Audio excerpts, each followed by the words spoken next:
cycle? Stand up fast.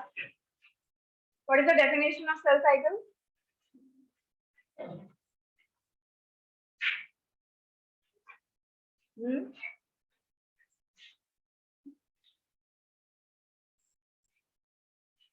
Bolo fast. Anyone? What is the definition of cell cycle? क्या होता है cell cycle? Notebook फटाफट open करो. Revision वगैरह कुछ करके नहीं. Stand up. क्या होता है cell cycle? सेल का फीचर्स बताता है. सेल का फीचर्स बताता है cell cycle. The sequential events, proper events हो रहे हैं ना sequence में one by one. That is called a cell cycle, right? Cell cycle consists of how many phases? बैठो. Basically हमने cell cycle देखा था 2 phases है, interphase and M phase further divided into कौन से 2? 2 कैसे हुआ? M phase मतलब mitosis phase, right? That is further divided into prophase, metaphase, anaphase. सब भूल गया है? Interphase मतलब क्या? This is also known as resting phase, correct? और resting phase और another name for interphase. फटाफट रिवाइज करो सब लोग. 2 मिनट है. पूरा रिवाइज करो. एवरीवन रिवीजन स्टार्ट करो. फटाफट नोट्स निकाल के.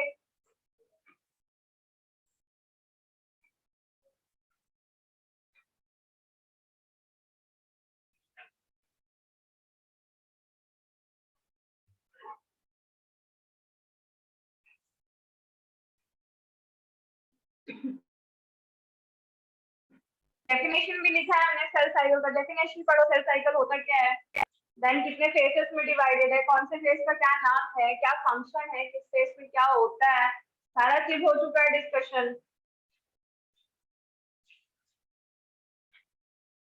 टाइप्स ऑफ सेल डिवीजन वगैरह नहीं हुआ है ना अभी तक. ओके फटाफट रिवीजन करो. डन. क्विक रिवीजन करना है.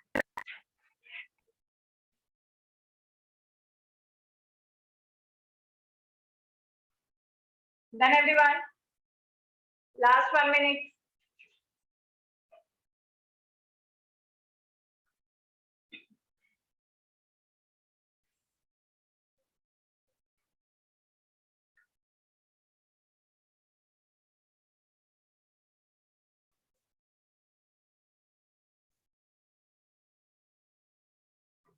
Done?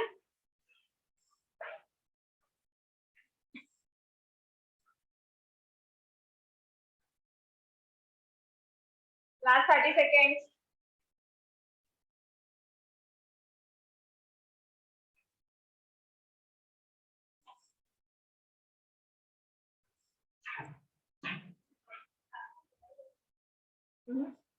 ये हाँ है ना. पास करो.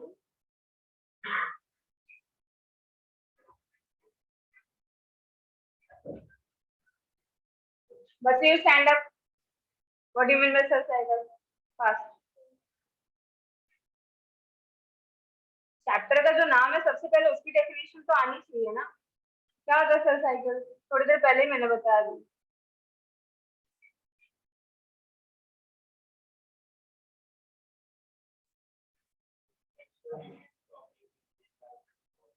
Seat down. Very good. इतना सब बोलने में क्या प्रॉब्लम हो रहा है?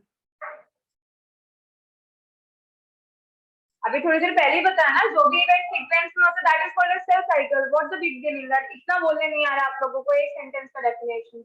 आगे क्या पढ़ोगे? बैठो नीचे. Okay so basically cell cycle क्या? जो भी इवेंट सीक्वेंस में ऑकर हो रहा है one by one, that is called as cell cycle. That basically consist of 2 interphase and M phase, right? Interphase का दूसरा नाम क्या है? Longest phase. और रेस्टिंग फेज में क्या होगा? रेस्ट करेगा नहीं. क्या होता है रेस्टिंग फेज में? बेसिकली इंटरफेस में the cell prepare itself for the division, क्योंकि हमको पता है माइटोसिस में एम फेस में क्या होगा, वहां पे आगे 4 और है, prophase, metaphase, anaphase and telophase, right, जहां पे एक्चुअल डिवीजन होगा न्यूक्लियस का, सेल का, राइट। तो इसके लिए इसके पहले सेल क्या करेगा, खुद को प्रिपेयर करेगा, एग्जाम की पहले प्रिपरेशन लगती है ना, ओके। सो सिमिलर वे में यहाँ पे क्या करेगा, रेस्टिंग फेज में the cell is going to prepare itself for this further division for the further phases, right. तो interphase is divided into how many part. Generally अगर हम सेल साइकिल की बात करते हैं तो यहाँ पे हमने कुछ देखा था, राइट। तो basically it is divided into how many part, 4। सबसे पहले यहाँ पे आपका एम फेस आता है, M phase is further like prophase, metaphase, anaphase and clear, okay. अब इसके अलावा एम फेस के बाद में हमने क्या देखा, कौन सा फेस आपका आता है, next one is G phase. G1 था, G2 था या सिर्फ G था, G2 था, पहले G2 आता है, G1 phase, then S phase, then G2 phase, then M phase. G stands for gap or growth. So G1 phase is also known as gap or growth 1 phase. Correct? G1 phase में क्या होगा? Characters लिखे हो, features, faces के, क्या होगा G1 में? First gap है, फर्स्ट ग्रोथ है, होगा क्या वहां पे G1 फेज में?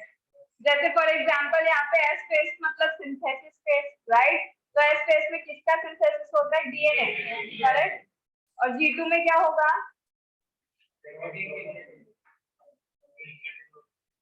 सेकेंड ग्रोथ फेज होगा क्या, प्रोटीन सिंथेसिस। तो वैसे G1 फेज में क्या होगा, गैप 1 फेज में सेल डिवीजन, क्या होगा, organelle duplication. So G1 phase is basically growth 1 phase. तो ग्रोथ 1 फेज में ऑर्गेनल डुप्लीकेशन होगा, उसके अलावा और क्या होगा, नॉर्मल सेल फंक्शन होगा, नॉर्मल सेल का ग्रोथ होगा, करेक्ट। सेल का ग्रोथ होगा तब जाके ऑर्गेनल डुप्लीकेशन होंगे। देन उसके बाद में एस फेज में हमने कुछ तो दो कैरेक्टर स्टडी किया था कि पहला डीएनए यहाँ पे आपका क्या होगा, सिंथेसिस होगा, मतलब DNA is going to get double, right. DNA double होगा but one thing will remain constant, क्या, chromosome number, very good, this is very important, okay. तो एस फेज में डीएनए तो आपका डबल होगा, अगर डीएनए पहले 2C है तो it is going to be convert into 4C, लेकिन आपका क्रोमोसोम अगर 2C है तो वो कितना होगा, after S phase also 2C only, okay. So this is one important point. S phase में हमने ये देखा था, G2 फेज में क्या देखा हमने, क्या होगा यहाँ पे, प्रोटीन सिंथेसिस। तो प्रोटीन सिंथेसिस के लिए बेसिकली कौन सा आरएनए रिस्पांसिबल होता है, आरआरएनए, ओके। आरआरएनए आपका न्यूक्लियस में प्रेजेंट है, that is responsible for the protein synthesis in G2 phase, correct. इसके बाद में फाइनली हमने लास्ट में देखा that is M phase. M phase का नाम क्या है, mitosis phase. Mitosis phase is further divided into 4। ये लोअर स्टैंडर्ड में किया होगा, प्रोफेज, मेटाफेज, एनाफेज, टेलोफेज। तो एक जनरल कैरेक्टर्स पता है कुछ कौन से फेज में क्या होता है, जनरल मतलब एक जो कीवर्ड जैसे हम याद रखते हैं, जैसे प्रोफेज है तो प्रोफेज में क्या होगा, एनी आइडिया,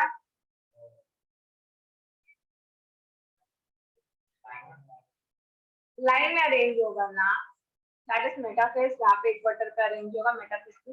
प्रोफेज में basically the keyword that you have to remember is condensation. चीजें जो होती है ना कंडेंस होती है, कंडेंस मतलब क्या, शॉर्ट होना, ओके। तो प्रोसेस में आपको एक कीवर्ड याद रखना है कि कंडेंसेशन होता है यहाँ पे जितना भी मटेरियल, क्लियर है इतना। दूसरा जनरल कैरेक्टर याद ये रखना है कि यहाँ पे सारी चीजें डिसअपियर होना स्टार्ट होंगी, लाइक न्यूक्लियर मेम्ब्रेन, ये सारी चीजें, ठीक है। ये जनरल टर्म्स में बता रही हूँ जो आपको बोलते ही क्लिक होना चाहिए कि प्रोसेस बोला मतलब क्या, something that is going to be condense, okay, shrinkage, shorten होगा। मेटाफेज बोलते ही आपको एक चीज याद आ जाना चाहिए, क्लिक करना चाहिए, मेटाफेज स्टेट पता है, यहाँ पे chromosomes number align at the equator, right. और यहाँ पे कुछ हमने स्टडी किया था, it is the best phase two study the chromosome structure. यहाँ पे आपके स्पिंडल फाइबर्स अटैच होंगे, करेक्ट, किसमें, सेंट्रोमियर में। सेंट्रोमियर सबको पता है क्या होता है, दिस इज सेंट्रोमियर, जिसमें आपके क्या है, क्रोमैटिड्स अटैच है और सारे के सारे मिला के क्या बना रहे हैं, क्रोमोसोम, क्लियर है इतना, okay. So this is called as centromere. Mere. तो यहाँ पे आपके सेंट्रोमियर में क्या अटैच है, स्पिंडल फाइबर। ओके, तो जहां पे सारे के सारे क्रोमोसोम इक्वेटर पे सेट होंगे in the middle, this is called as metaphasic plate. Okay, तो इसका जनरल कैरेक्टर याद आया, मेटाफेस बोलते हैं, आपको क्या याद रखना, मेटाफेसिक प्लेट। यहाँ पे सारे के सारे chromosome are going to align at the equator. Okay, they are going to align, पूरा एक के बाद एक लाइन का कर बना रहे हो, तो मेटाफेसिक प्लेट क्लियर है। एनाफेज में यहाँ पे क्या होता है, बेसिकली आपका ना ये प्रॉपर स्पिंडल फाइबर्स है। इसके पहले आपका स्पिंडल फाइबर्स इतना प्रॉपर नहीं रहता है, सो एनाफेज में बेसिकली यहाँ पे spindle fibres formation take place, जो प्रॉपर हर एक क्रोमोसोम के सेंट्रोमियर से दोनों साइड से अटैच होगा। अब जस्ट इमेजिन, अगर यहाँ पे मेटाफेज प्लेट बन रहा है तो वो बीच में सिचुएटेड है, करेक्ट, तो उसको होल्ड करने के लिए कुछ तो सपोर्ट चाहिए ना। तो यू कैन सी कि यहाँ पे जो आपका spindle fibre they are thread like structures, correct, connected to the centromere. अगर तुम इसको यहाँ पे स्पिंडल फाइबर्स को नेग्लेक्ट करते हो, मतलब अगर ये यहाँ नहीं रहेगा तो ऐसे बीचों बीच प्रेजेंट रहेगा क्या, बीच में स्ट्रक्चर नहीं प्रेजेंट होगा ना ये। That's why spindle fibres are necessary, that is attached to the centromere of the chromosome to keep this chromosomes align at the centre. Clear है, समझा? ओके, लास्ट में आता है टेलोफेज। अब टेलोफेज में क्या होता है, जो चीजें यहाँ पे प्रोफेज में कंडेंस हुई रहती हैं, डिसअपियर हुई रहती है, जैसे कि न्यूक्लियर मेम्ब्रेन, न्यूक्लियोलस, वो सारी चीज वहां पे रीअपियर होना स्टार्ट हो जाती है। जो चीजें यहाँ गायब हुई थी वो वहां पे क्या होंगी, वापस रीअपियर होना स्टार्ट हो जाएगी। समझा? क्लियर है? ये जनरल हमने डिस्कस किया, अभी डिटेल में हम डिस्कस करेंगे। ठीक है, इतना रिविजन हो गया, यहाँ तक हो गया था सबका? ठीक है, एम फेज और पीरियड ऑफ डिवीजन स्टार्ट किया था हमने, थोड़ा 2 पॉइंट लिखा है। ओके, सो क्या क्या लिखे उसमें,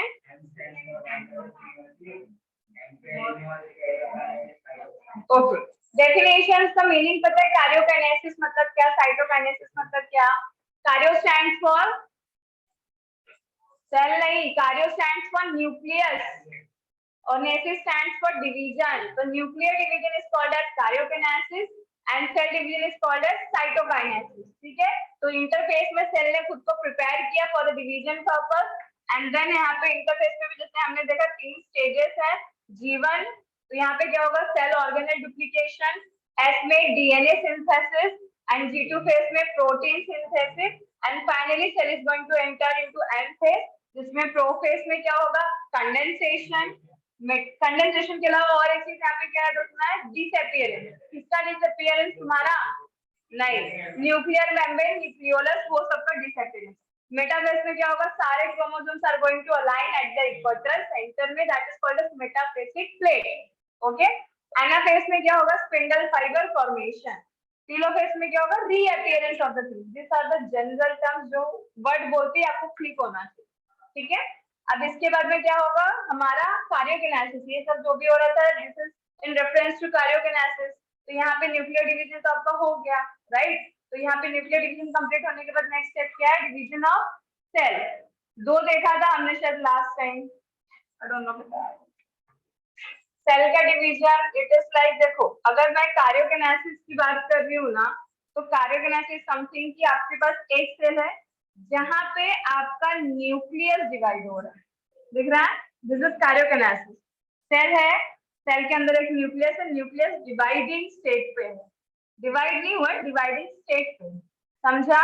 अब जैसे न्यूक्लियस आपका डिवाइड हो गया, ठीक है, तो नेक्स्ट स्टेप क्या है आपका,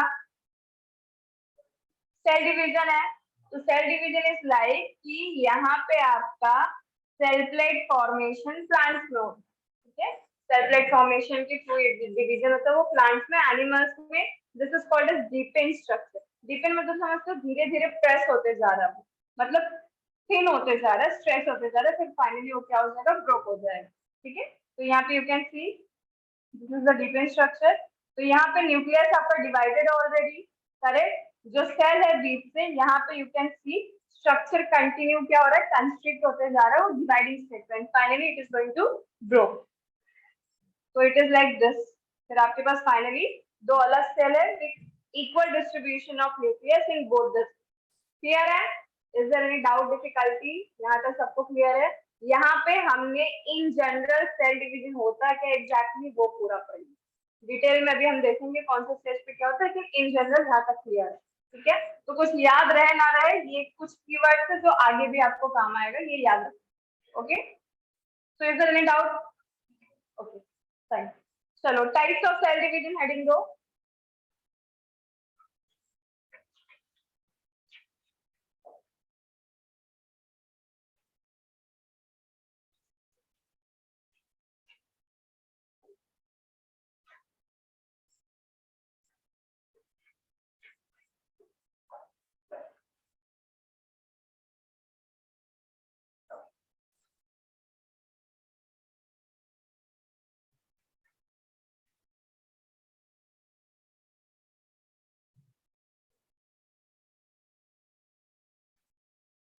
टाइप्स ऑफ सेल डिवीजन में कितने टाइप के होंगे cell division? Any idea? We know already 4। कौन से? 2। कौन से? Okay, so we already know what is the difference between mitosis and meiosis, right? Mitosis में क्या होगा? Mitosis में asexual reproduction, very good. Meiosis में sexual reproduction, that is correct. Meiosis sexual या asexual reproduction नहीं होता है. It is the thing कि meiosis will take place at the time of gamete formation during sexual reproduction. Difference है ना? Okay. Keyword याद रखिए, ठीक है? So mitosis basically हमने क्या देखा है?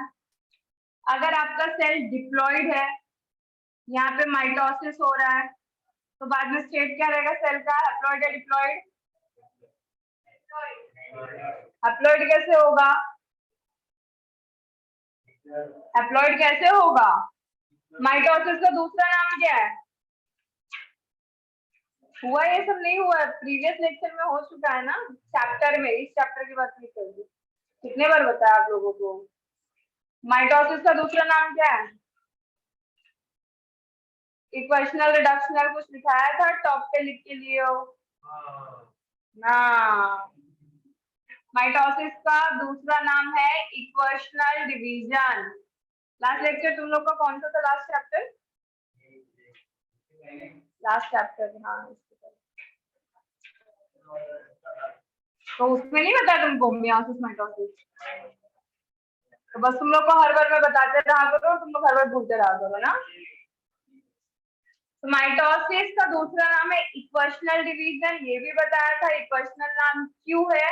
क्योंकि इक्वल एज इट इज ही रहता है, जैसा था वैसा ही है, इक्वल है। कुछ तुम लोग को कम ज्यादा दिख रहा है? नहीं। मियोसिस का दूसरा नाम है रिडक्शनल डिवीजन। क्यों? क्योंकि रिडक्शन होता है यहाँ पे। अगर आपका मियोसिस से पहले प्लॉइडी लेवल डिप्लॉइड है और यहाँ पे क्या हो रहा है? मियोसिस, तो प्लॉइडी लेवल क्या हो जाएगा? करेक्ट, रिड्यूस हुआ ना, रिडक्शन हुआ यहाँ से, 2n से वो n पे हुआ, तो क्या हो गया? Reduction. That's why it is called as reductional division. नाम से ही समझ में आता है। तो ये चीज याद रखना है कि mitosis is also known as equational. Equational something equal, जैसा था वैसा ही है। मियोसिस इज रिडक्शनल, रिडक्शन हो रहा है, आपकी चीजें हाफ हो रही। ओके, अब डिफरेंस क्या माइटोसिस कब होता है? वो एग्जांपल याद है? बर्निंग वाला, स्किन निकल गया, तो क्या करोगे? रिप्रोड्यूस करने जाओगे, सेल्स आएंगे, एज इट इज रहेंगे आइडेंटिकल, कि कुछ ऐसा नया कलर का स्किन आ जाएगा? आइडेंटिकल रहता है, जैसा स्किन रहता है वैसा ही, राइट? तो माइटोसिस में यहाँ पे तुम पहला फर्स्ट पॉइंट ये लिखो। दूसरा क्या लिख सकते हो कि जो सेल्स अराइज होते हैं they are identical to the previous cells, right? या फिर you can say parent cells. तो cells arise from mitosis are identical, correct? वहां पे ऐसा होता है, first of all it will take place during the gamete formation. Gamete वगैरह याद है? फ्यूजन कराया था कुछ, मेल एंड फीमेल डिप्लॉइड रहते हैं दोनों पेरेंट। मेल है कि फीमेल है? वेरी गुड, आधे लोग इधर भी मेल बोल रहे हैं। प्लॉइडी लेवल क्या है इनका? Diploid, correct? गैमेट्स ट्रांसफर होगा 50-50%, तो प्लॉइडी लेवल क्या हो जाएगा? हैप्लॉइड। फ्यूजन हुआ, this is again diploid, restore हुआ प्लॉइडी लेवल, तो मियोसिस में you can C ploidy level restore होता है, क्योंकि जब गैमेट आप देखते हो ये किसका है, female, right, mother, and this is father, right, तो 50-50% कंट्रीब्यूशन के बाद haploid haploid is equals to diploid, और ये क्या है, वेरी गुड, बच्चा,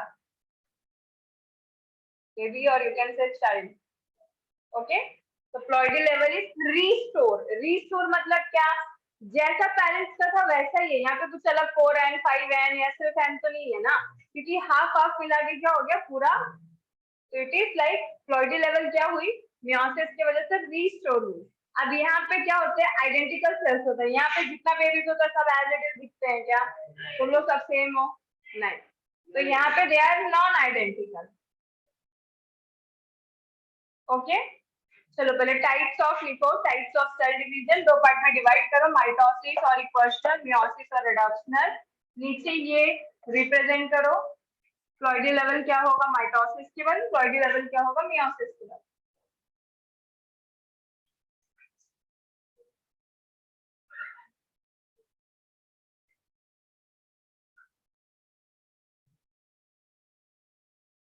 अभी फिलहाल एंड तक लिखना है, ठीक है,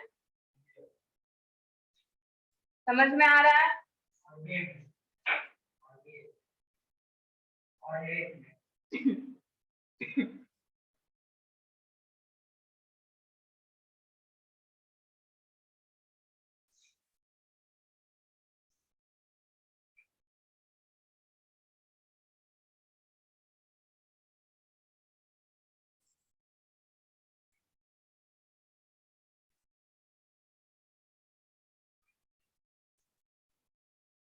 डन,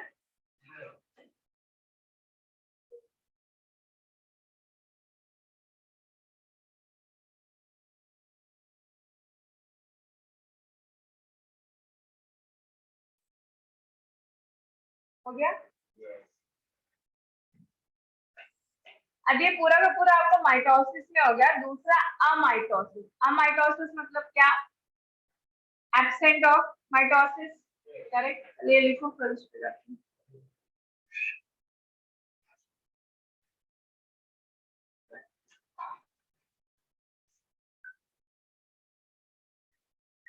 ये वाला पॉइंट में लिख सकते हो, cells are arise from the mitosis are identical cells, ये वाला नॉन आइडेंटिकल लिखो। Then third point,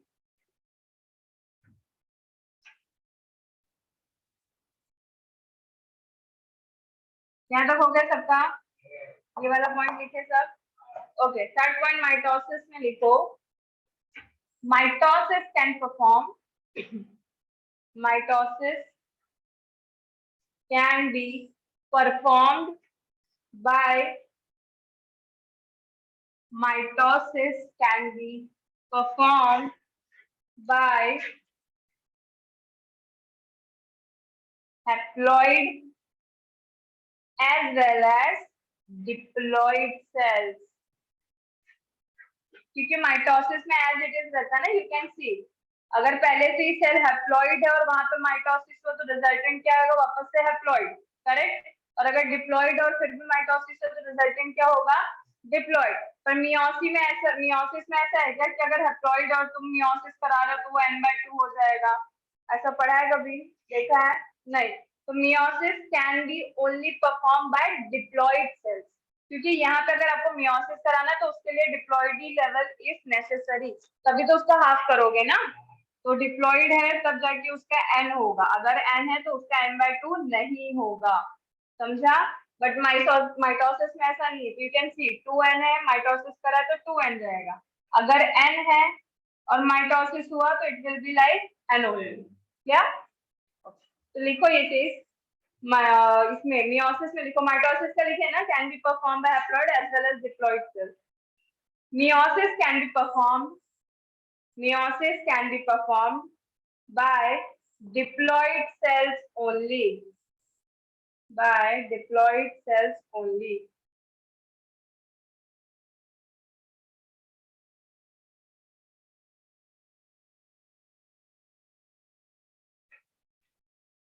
Done?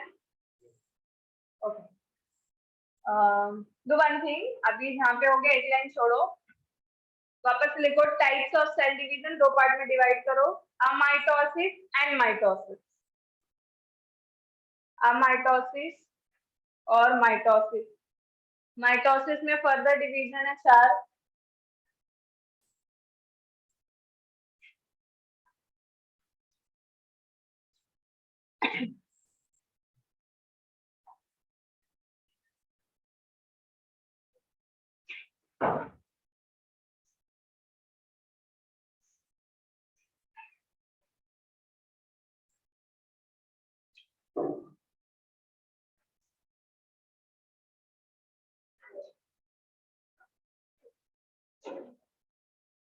Mitosis में hardly 3 to 4 sentence you have to write, and in mitosis it is further divided into, hold on, mitosis and mitosis. So mitosis is further divided into 4, ठीक है? Direct सब divide मत करो, अभी एक दो sentence लिखेंगे फिर division.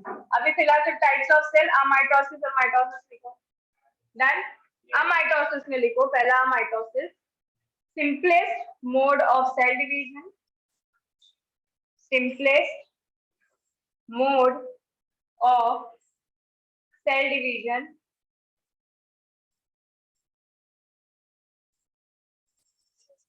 done. Okay.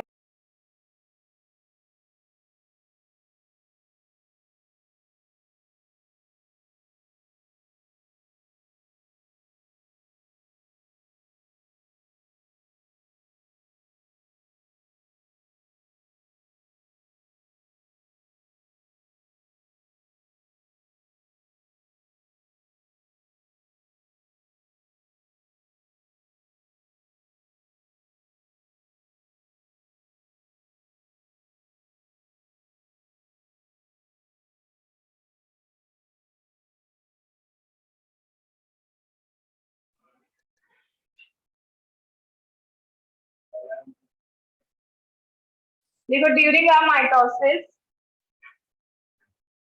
nucleus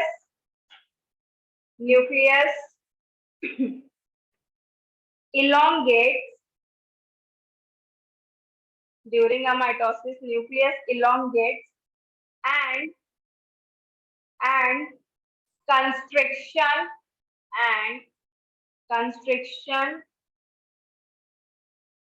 deepens and DEEPENS depends मत लिख लेना, DEEPENS depends। यहाँ पे जो हम डिस्कस किए थे ना, कंटिन्यू कॉन्स्ट्रिक्ट होते जाता है, वो फाइनली क्या होगा, ब्रेक हो जाएगा, तो इट इज डिपेंड्स। क्या लिखे, न्यूक्लियस, क्या बताया मैंने? Okay, nucleus elongate and the constriction deepens and divides the nucleus into 2 daughter cells.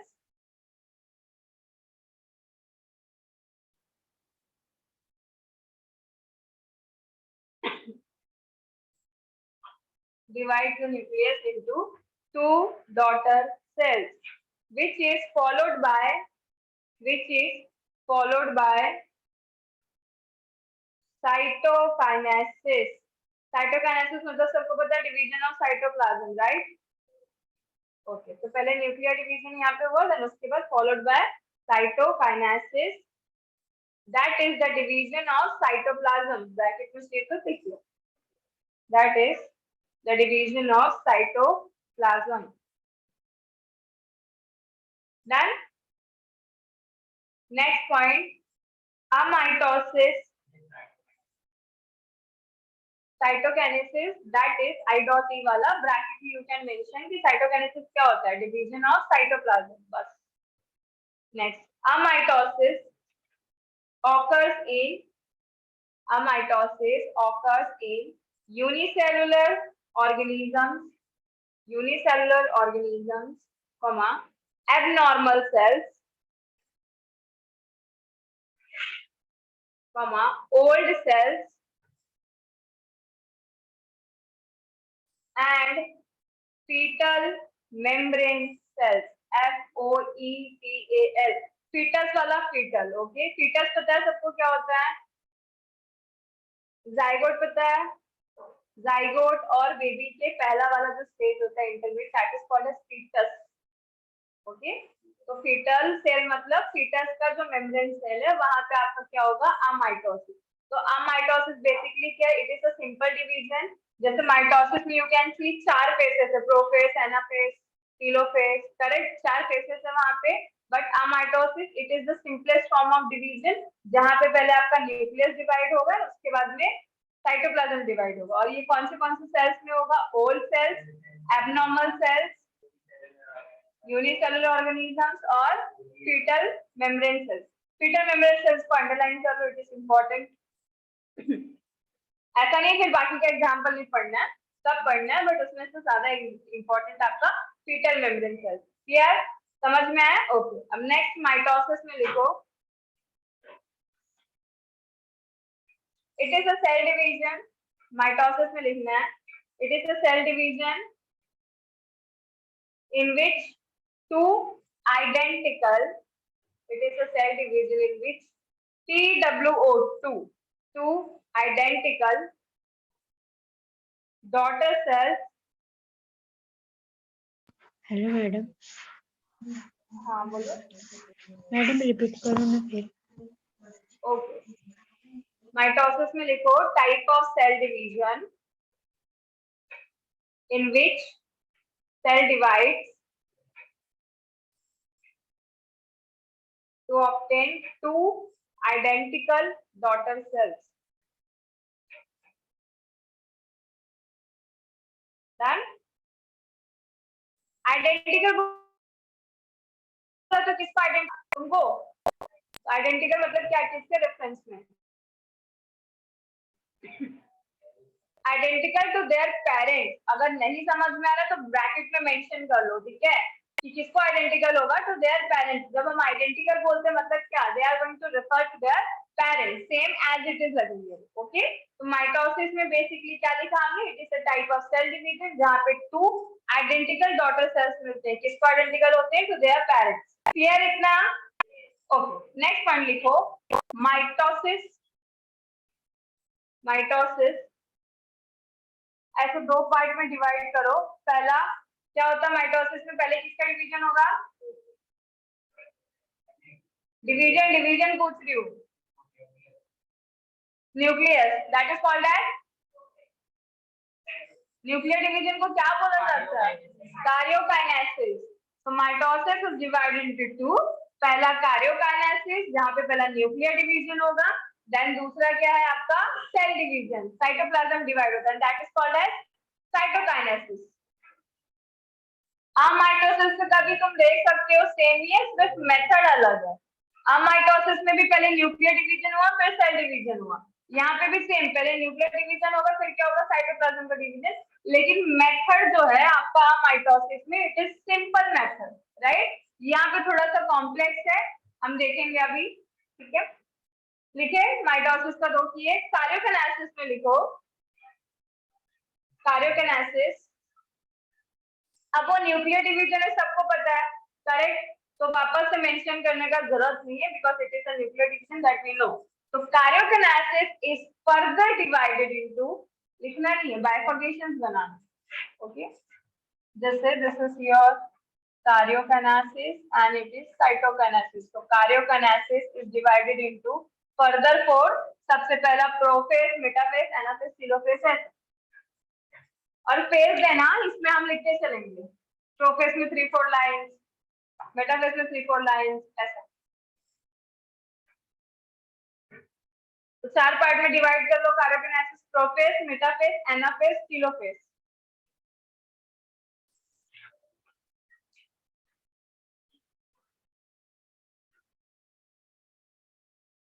Done?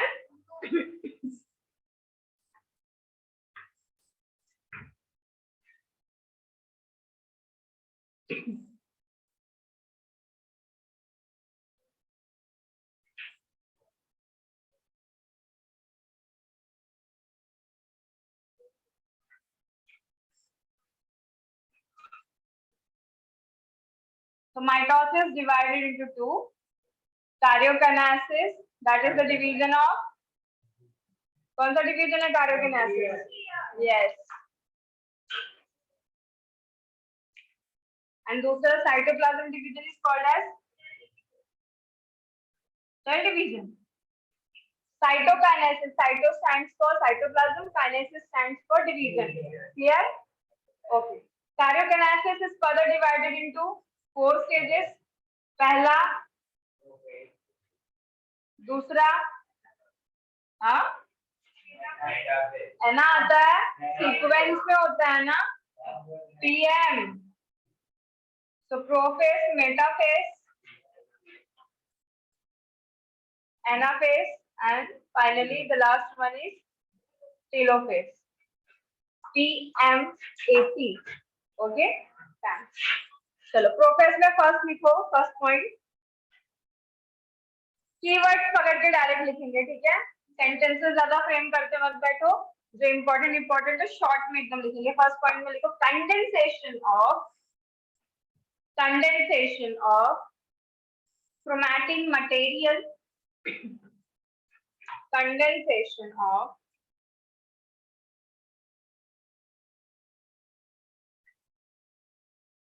किसका होगा condensation?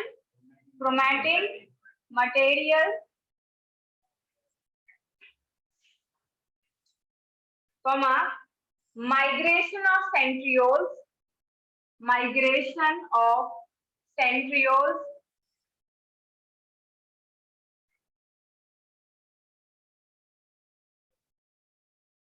and disappearance of nuclear membrane.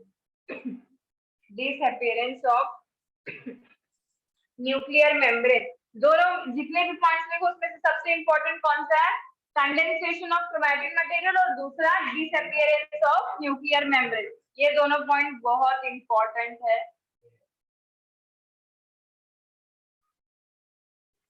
These are the keywords, okay? Key points जो याद रखने हैं आपको। Then अब अगर कंडेंसेशन हो रहा है तो क्या होगा? क्रोमोसोम आपका शॉर्ट हो जाएगा and it is going to be visible under light microscope. ऐसे आंखों से विजिबल होगा क्या? वो निकेट होगा नहीं। तो लाइट माइक्रोस्कोप यूज करके यू कैन सी आपका जो भी कंडेंस्ड क्रोमोसोम्स है वो आपको विजिबल होंगे। ओके, अब उसके सिस्टर क्रोमैटिड सेंट्रोमियर से कनेक्टेड होते हैं, that we know, right? Centromere क्या होता है, सिस्टर क्रोमैटिड क्या होता है, ये सारी चीजें पता है। होमोलोगस नॉन होमोलोगस रीजन पता है, बताया था लास्ट टाइम मैंने, सुना है पहले कभी homologous region of chromosome, non homologous, ये सुना है? ठीक है, आगे बताती हूँ मैं। तो यहाँ पे सेंट्रोमियर से कनेक्टेड है, that is done, nucleolus starts to disappearance. यहाँ पे हमने डिसअपीयरेंस ऑफ न्यूक्लियर मेम्ब्रेन लिखा है ना, कॉमा डाल के आगे न्यूक्लियोलस भी लिख दो। न्यूक्लियोलस भी आपका क्या होगा? डिसअपीयर होना स्टार्ट होगा। Nucleolus, CLEOLUS,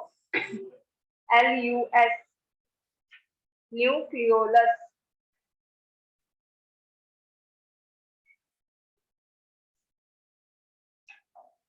done? Okay, prophase में नेक्स्ट पॉइंट लिखो, the centromere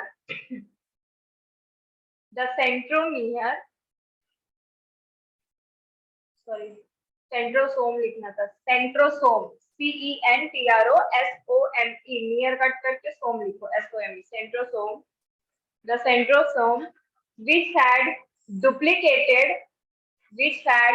duplicated during interphase, the centrosome which had duplicated during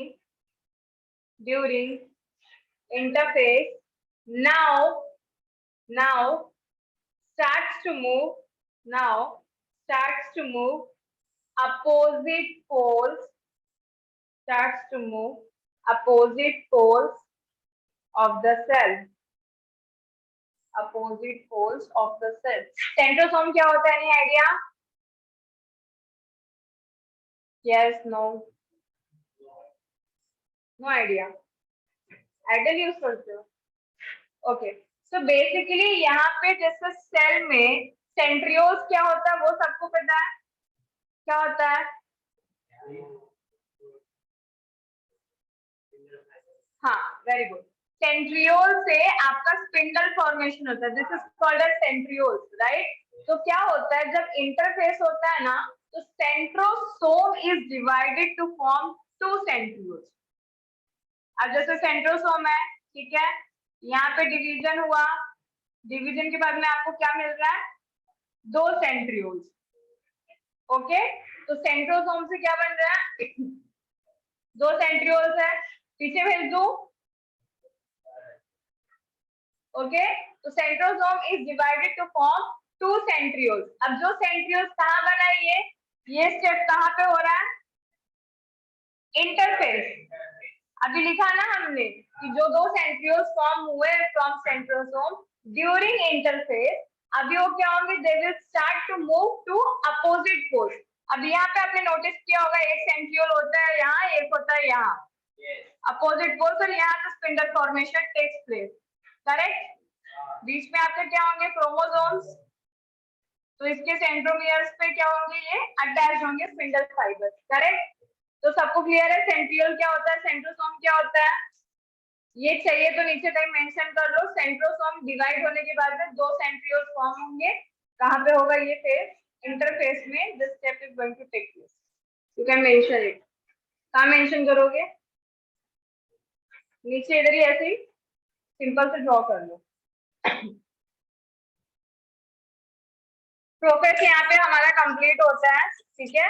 process में क्या क्या देखा, condensation of chromatin material, disappearance क्या क्या चीजों का होगा, न्यूक्लियर मेम्ब्रेन, न्यूक्लियोलस, करेक्ट। और क्या देखा हमने, जो भी सेंट्रियोल्स फॉर्मेशन हुआ है from centrosome during the interphase process में, they will start to move to opposite end, दोनों अपोजिट पोल्स पे स्टार्ट कर देंगे मूव होना। ओके, इतना ही स्टेप्स है प्रोसेस का। किसी को कुछ डाउट या डिफिकल्टी, क्लियर, सबको क्लियर है। तीन चीजें याद रखनी है, chromatic material condensation, nuclear membrane and nucleolus का डिसअपीयरेंस, तीसरा जो भी सेंट्रियोल्स फॉर्म हुआ है, किस चीज से सेंट्रियोल्स फॉर्म हुआ है, सेंट्रोसोम से। कब हुआ है, ड्यूरिंग इंटरफेस। तो जो पहले से बना है यहाँ पे बस क्या होगा, they are going to move to opposite pole, opposite end में मूव करना स्टार्ट करेंगे। क्लियर है इतना, okay. Next is metaphase, prophase we are done, next is metaphase. Okay, अब यहाँ पे जो कंडेंसेशन स्टार्ट हुआ था प्रोफेस में, initiation of condensation take place, मतलब स्टार्ट होता है। मेटाफेज में क्या होगा, वो और अच्छे से कंडेंसेशन होगा, और अच्छे से कंडेंस होगा तो सेंट्रो आपके जो क्रोमोसोम्स है यहाँ पे और ज्यादा शॉर्ट अपीयर करेंगे और छोटे दिखेंगे ना तुमको, क्योंकि कंडेंसेशन यहाँ पे स्टार्ट होता है प्रोफेस। अभी बताया था मैंने, शायद नहीं बता रहा हूँ, ठीक है। यहाँ पे कंडेंसेशन स्टार्ट हो रहा है। अब जैसे यहाँ पे डिसअपीयरेंस स्टार्ट हुआ, करेक्ट, डिसअपीयरेंस यहाँ स्टार्ट हुआ, यहाँ पे और होगा, यहाँ कंप्लीट होगा, यहाँ पे वापस से रीअपीयरेंस होगा, ठीक है। तो सिमिलरली यहाँ पे कंडेंसेशन स्टार्ट हुआ, यहाँ पे और ज्यादा कंडेंसेशन होगा, तो क्रोमोसोम्स और ज्यादा छोटे दिखेंगे। ओके, तो ये लिखोगे या समझ में आ गया कि कंडेंसेशन यहाँ और ज्यादा होगा। ओके, लिखो, फर्स्ट पॉइंट लिखो मेटाफेज में, the chromosomes sorry, the chromosomes are completely condensed the chromosomes are completely condensed and appears very short. अब completely condensed होगा तो मतलब बहुत ज्यादा तुमको श्रंकिंग दिखेंगे, एकदम शॉर्ट दिखेंगे, वो श्रिंक हुए, right, and appears very short. Done. Next point लिखो, मेटाफेज का की पॉइंट क्या बताया था मैंने, क्या होगा मेटाफेज में, same word, what is this, equator पे दे आर गोइंग टू अलाइ and going to form metaphasic plate. Okay, metaphasic plate, सारे के सारे chromosomes are going to arrange align themselves in the equator. Okay, तो उसको लिखो, all the chromosomes, all the chromosomes, हाँ, all the chromosomes lie, L-I-E, lie at the equator. All the chromosomes lie at the equator of the cell, at the equator of cells to form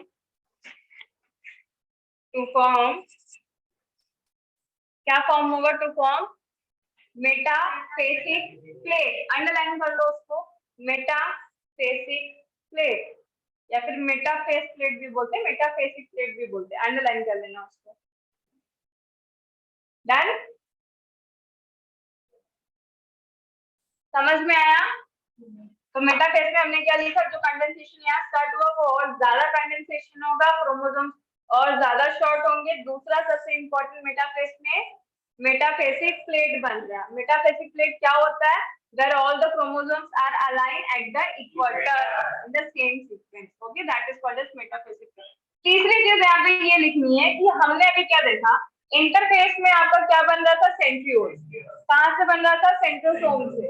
ठीक है, तो profess में क्या हुआ? वो already जो बना था दोनों अपोजिट पोल पे मूव हुए। करेक्ट?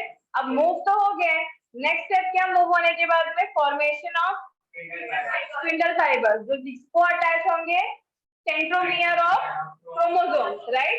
तो यहाँ पे क्या होगा? तीसरा आपका formation of spindle fibre start and they attach to the centromere of chromosome. समझा? स्टेप बाय स्टेप क्लियर है? ओके, तो नेक्स्ट पॉइंट लिखो मेटाफेस पे। स्पिंडल फाइबर्स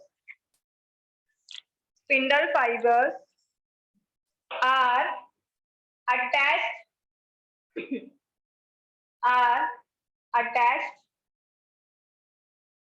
अच्छा फॉर्म का नहीं लिखे ना, spindle fibres are formed and attached, ऐसा लिखो। एक एरो छोटा सा डाल के ऊपर फॉर्म लिख दो, बन भी रहा है ना, अटैच होने से पहले बनेगा। तो spindle fibres are formed and attached, कहाँ अटैच होंगे? Attach to the centromere of chromosome, लिखो उसको।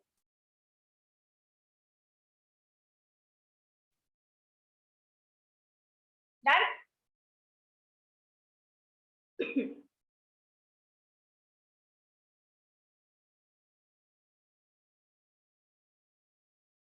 हो गया? ओके, अब फटाफट दोनों का डायग्राम बनाओ। प्रोफेस का डायग्राम दिख रहा है, कंडेंस बनाना है, डिसअपीयरेंस दिखाना है। Nuclear membrane, this is sorry, disappear हो रहा है। करेक्ट? मेम्ब्रेन आपका डिसअपीयर होते हुए दिख रहा है। डिसअपीयरेंस बताओ। और यहाँ पे चीजें कैसी होंगी? कंस्ट्रिक्ट, छोटी छोटी एकदम कंस्ट्रिक्टेड फॉर्म में दिख रहा है। डायग्राम टेक्स्ट बुक का फिगर 7.2 सेकंड वाला डायग्राम बनाना। ठीक है, दो दिया, early and let. Early process मतलब क्या? प्रोसेस जैसे ही स्टार्ट हुआ है, स्टार्टिंग में चीजें कैसी दिख रही हैं आपको? एकदम स्प्रेडेड फॉर्म में, बड़ी बड़ी क्रोमोसोम देखो एकदम बड़े स्प्रेडेड फॉर्म में। And then late process you can see कि कंडेंसेशन हुआ, चीजें कंस्ट्रिक्ट हुई है, राइट? तो लेट प्रोसेस वाला डायग्राम बनाना। एक सेल मेम्ब्रेन बाहर दिखाना है, सेल मेम्ब्रेन बराबर एज इट इज है, न्यूक्लियर मेम्ब्रेन का डिसअपीयरेंस स्टार्ट हो रहा है। ओके, समझ में आ रहा है कुछ? This is your cell membrane as it is, nuclear membrane का डिसअपीयरेंस हो रहा है। जो अर्ली प्रोफेस में क्रोमोसोम्स बड़ा बड़ा सा स्प्रेडेड फॉर्म में था, यहाँ पे क्या हो रहा है? कंस्ट्रिक्ट हो रहा है। ऐसे बनाना है, बातें नहीं करनी है।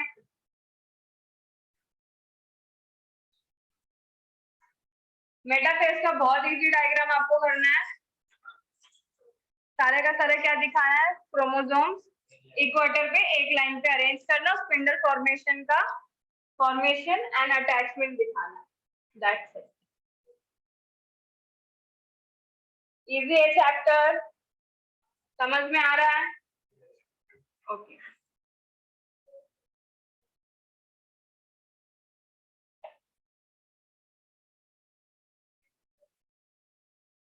तुम ऐसे भी दिखा सकते हो क्रोमोसोम, ठीक है, अलाइन एट द इक्वेटर।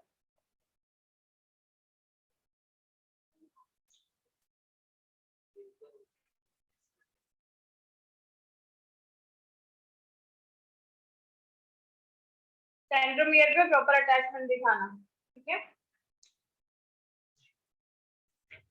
या फिर दूसरे फॉर्म में भी जैसे टेक्स्ट बुक में दिया वैसे भी कर सकते हो, दोनों चलेगा, it is up to you. बस अटैचमेंट वगैरह सब प्रॉपर दिखाओ। सेंट्रोमियर में आपका प्रॉपर स्पिंडल फाइबर्स अटैच हो रहा है। जितने भी स्ट्रक्चर्स बनाए यहाँ पे पता है ना किसको क्या बोलते हैं? दिस इज योर सेंट्रियोल्स, जो कि किससे बने? सेंट्रोसोम से। ओके, तो सेंट्रियोल से क्या आपका राइज हो रहा है? Spindle fibre. किसको अटैच हो रहा है? सेंट्रोमियर कहाँ प्रेजेंट है? It is the centre of chromosome. Okay, तो वो क्या कर रहा है? उसको हेल्प कर रहा है टू हैंग ऑन। आपका सेंट्रोम, आपका जो क्रोमोसोम यू कैन सी ना, सेंटर में एकदम प्रॉपर वो, तो spindle fibre thread like structure का काम कर रहा है, थ्रेड का, चीजें बांध के रख रहा है, तभी तो बीच में प्रॉपर अलाइन है ना। डन, दोनों डायग्राम हो गया।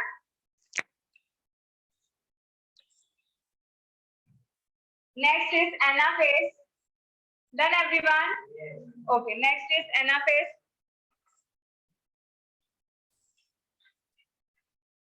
एनाफेज में फर्स्ट पॉइंट लिखो, द क्रोमैटिक्स।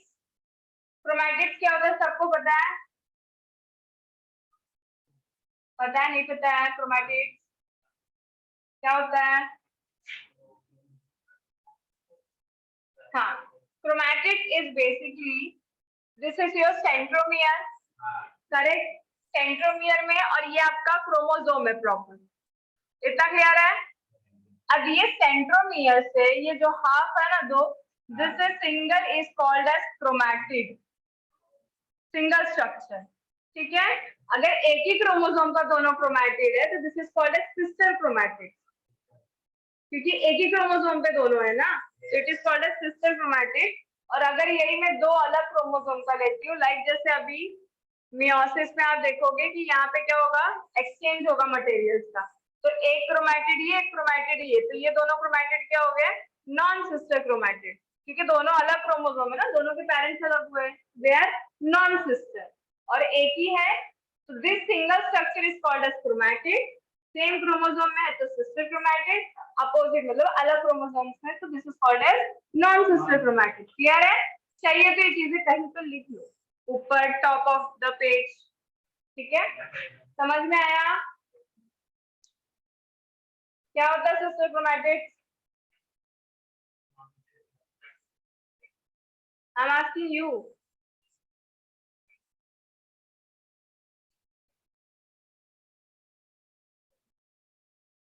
बेटा सिर्फ देखते रहने से चीजें नहीं समझ में आती, you have to pay attention.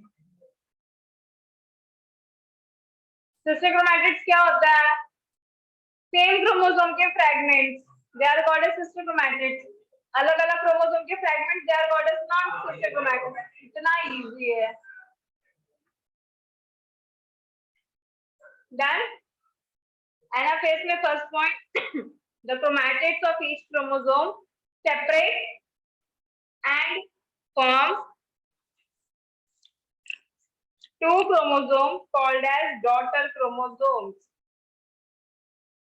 Two chromosomes called as daughter chromosomes.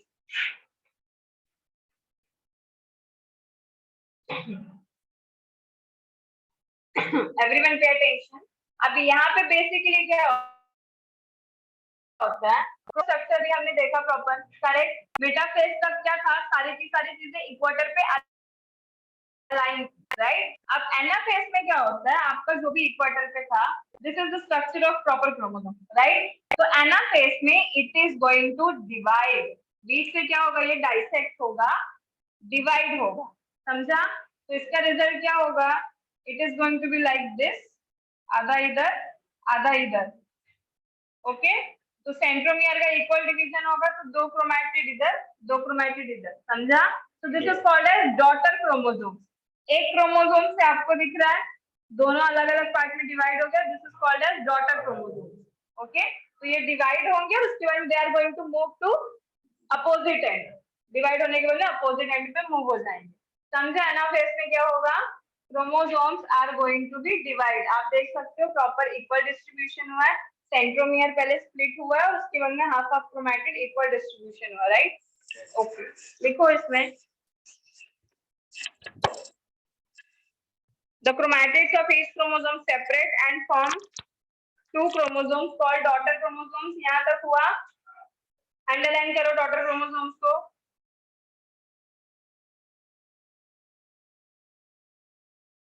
Next point लिखो, अभी जो नए फॉर्म्स, नए जो बने हैं chromosome, they are going to move to opposite end. तो लिखो the daughter chromosomes are move the daughter chromosomes are moved to opposite ends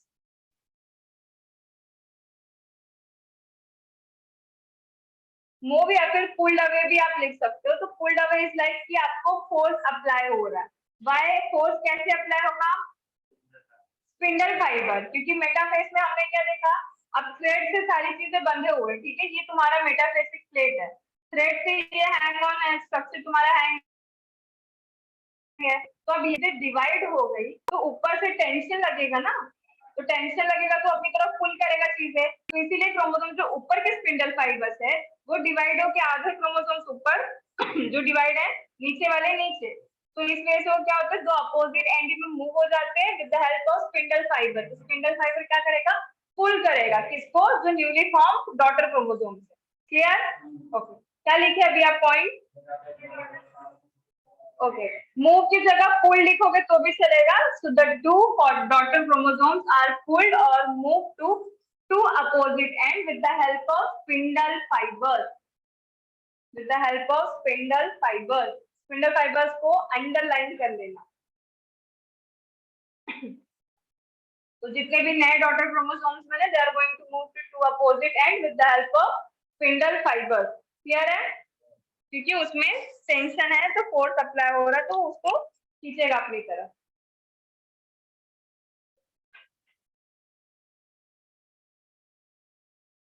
हो गया, इतना ही है। अब दोनों जो नए फॉर्म्स बने हैं ना आपके क्रोमोसोम्स के, जैसे ही अपोजिट एंड पे पहुंच जाएंगे, यहाँ पे आपका ये फेस खत्म हो जाता है, एनाफेज। ठीक है, एक बार तीनों वापस से रिवाइज करते हैं, फिर टीलोफेज को मूव करेंगे। प्रोफेस में क्या देखा हमने, कंडेंसेशन इनिशिएट होता है, स्टार्ट होता है। किसका condensation? Of chromatin material. Okay, दूसरा चीजें डिसअपियर होना स्टार्ट हो जाएंगी।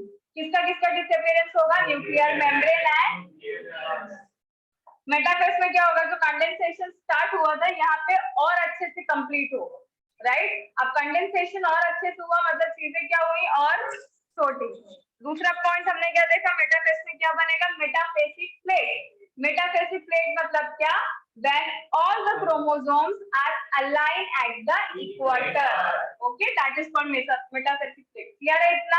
और कुछ लिखा हमने मेटाफेज में, spindle fiber formation take place, right, and going to attach to, यहाँ पे प्रोफेस में एक पॉइंट आप लोग मिस कर दिए, किसका? सेंट्रियोल्स का।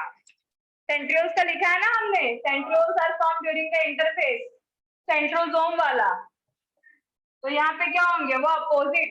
क्योंकि थोड़ा सा लॉजिक लगाओ, यहाँ पे आप मेंशन कर रहे हो कि स्पिंडल फॉर्मेशन टेक्स प्लेस, तो स्पिंडल फॉर्मेशन बिना सेंट्रियोल के कैसे होगा, क्योंकि आपका स्पिंडल फाइबर तो सेंट्रियोल को ही अटैच होने वाला है ना। तो अगर आप सेंट्रियोल्स का मेंशन नहीं करोगे तो स्पिंडल फाइबर्स किसको अटैच होंगे? समझा? सीक्वेंस में है ना, सेल साइकिल का डेफिनेशन में क्या लिखे आप, द सीक्वेंशियल इवेंट। तो एक के बाद एक प्रॉपर सीक्वेंस में हो रहा है। ओके, तो यहाँ पे पहले सेंट्रियोल जो ऑलरेडी इंटरफेस पे बना हुआ है, they are going to move to opposite end and then metaphase में with the help of that centriole your spindle formation going to take place, that is going to attach to the centromere of the chromosome. clear? और कुछ है metaphase में, और कुछ क्या हमने? Next is anaphase. Anaphase में क्या लिखे, फर्स्ट पॉइंट, क्रोमोसोम्स आपका क्या हो रहा है, डिवाइड हो रहा है, सेपरेट हो रहा है। ओके, दो अपोजिट एंड में मूव हो रहा है या फिर पुल हो रहा है, प्रेशर अप्लाई हो रहा है ना, फोर्स अप्लाई हो रहा है। तो अब वो फोर्स कौन अप्लाई कर रहा है? Spindle fibre. तो यहाँ पे हमने एनाफेज में क्या देखा, chromosome is going to divide, chromatid जो है डिवाइड होंगे दो डॉटर क्रोमोसोम्स में, and they are going to pull, force apply होगा, खींचेंगे अपनी अपनी तरफ to opposite poles with the help of spindle fibre. ठीक है, बस। और यहीं पे हमारा एनाफेज क्या होता है, कंप्लीट हो जाता है, जब वो दोनों डॉटर सेल्स अपनी अपनी पोजीशन पे पहुंच जाएंगे टू अपोजिट एंड में। Here we are done. ठीक है, क्लियर है इतना? किसी को कुछ डाउट यहाँ तक? तीनों फेस अच्छे से समझा? ओके, नेक्स्ट लास्ट में आपका टीलोफेज। पहले काम करो, एनाफेज का फटाफट डायग्राम बना लो। डायग्राम दिख रहा है ना, किसी को कुछ डाउट उसमें? ये जो मेटाफेस प्लेट है आपका, पे अटेंशन एवरीवन, ये जो मेटाफेस प्लेट है इसको आपको क्या करना, सिर्फ डिवाइड करके आधी चीजें ऊपर शिफ्ट करनी, आधी चीजें नीचे, एग्जैक्ट, बस that is your anaphase.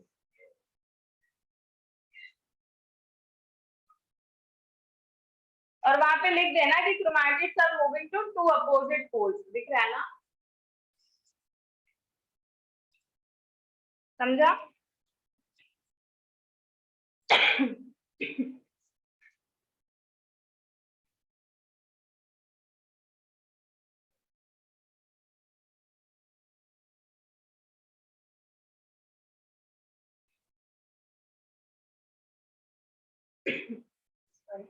Done?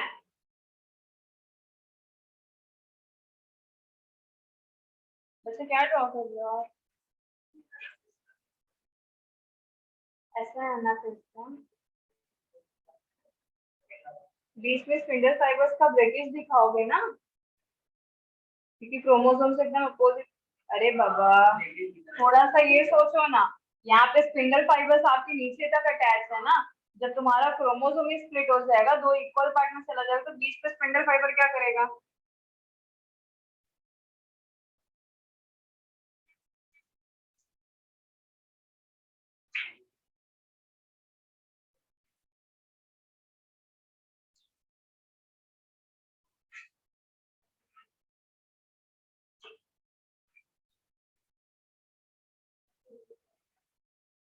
Let it be. Done? Everyone done? Okay, यहाँ तक किसी को कुछ डाउट नहीं? अब टीलोफेज का हमने क्या पढ़ा था जनरल कैरेक्टर स्टार्टिंग में लेक्चर के? क्या होगा टीलोफेज में? रीअपियरिंग, जो भी चीजें यहाँ पे डिसअपियर हुई हैं यहाँ पे। ओके, टीलोफेज में फर्स्ट पॉइंट लिखो,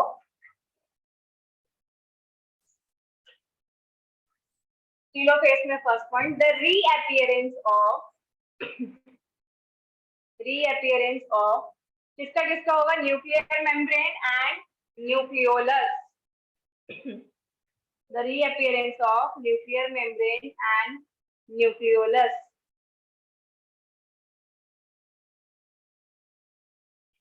Start या फिर takes place, दोनों भी चलेगा।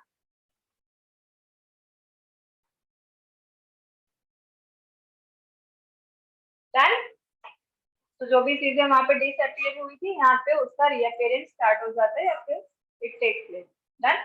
नेक्स्ट पॉइंट टीलोफेज में लिखो, अब यहाँ पे क्या होगा, आपका स्पिंडल फाइबर्स फाइनली ब्रेक हो जाएगा, एंड ब्रेक होने के बाद में it is going to absorb in the nucleus, क्योंकि यहाँ पे आपका कार्योकाइनेसिस कंप्लीट हो जाता है ना। हमने क्या लिखा है? Mitosis is divided into two types, karyokinesis nuclear division जहाँ पे 4 स्टेप होते हैं, एंड देन उसके बाद में cytokinesis. Now you can see कि ये न्यूक्लियर डिवीजन का आपका लास्ट स्टेप, राइट? तो इस फेज पे ये स्टेप में क्या होगा, आपका nuclear division is going to get complete, तो उसके बाद वाला स्टेप में क्या होगा? Cell division. ठीक है, तो यहाँ पे अभी स्पिंडल फाइबर्स, क्योंकि ऑलरेडी जो डॉटर क्रोमोसोम्स है वो अपोजिट एंड पे पहुंच चुके हैं, तो spindle fibres are going to finally break होके वो क्या हो जाएंगे? एब्जॉर्ब। तो लिखो, spindle fibres are break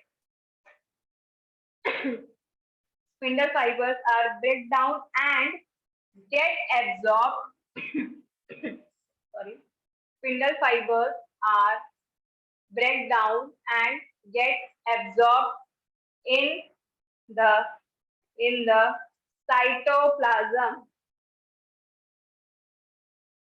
in the cytoplasm। Madam break down के आगे क्या है? ब्रेक डाउन के आगे and get absorbed, absorbed, and get absorbed in the cytoplasm। Done? Yes. Okay. तो यहाँ तक किसी को कुछ डाउट? टीलोफेज कंप्लीट हुआ, फाइनली यहाँ पे हमको क्या मिले? 2 न्यूक्लियस। ओके, तो नेक्स्ट पॉइंट लिखो लास्ट में, 10 THUS 10, हाँ 10 मत लिख देना वहां पे, 10 THUS 10, the 2 TWO, Thus the two daughter nuclei are formed. Thus the two daughter nuclei are formed in, कहाँ पे फॉर्म हुआ है? The cell. Okay. तो टीलोफेज का डायग्राम कैसे आ जाएगा? सेल कैसा है? डिवाइडिंग साइटोकाइनेसिस होगा ना अभी नेक्स्ट स्टेप, बट न्यूक्लियस हमारा प्रॉपर डिवीजन हो चुका है. तो at the end of telophase we have to separate nucleus daughter cells. Correct? Clear? किसी को कुछ डाउट है, डिफिकल्टी? बना लो diagram.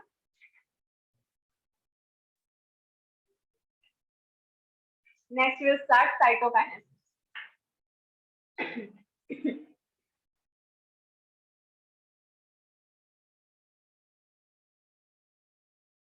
Done? Diagram done? Everyone?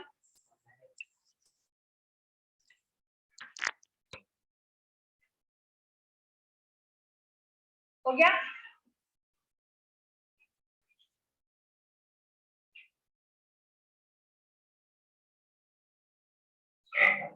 Cytokinesis में लिखो first point.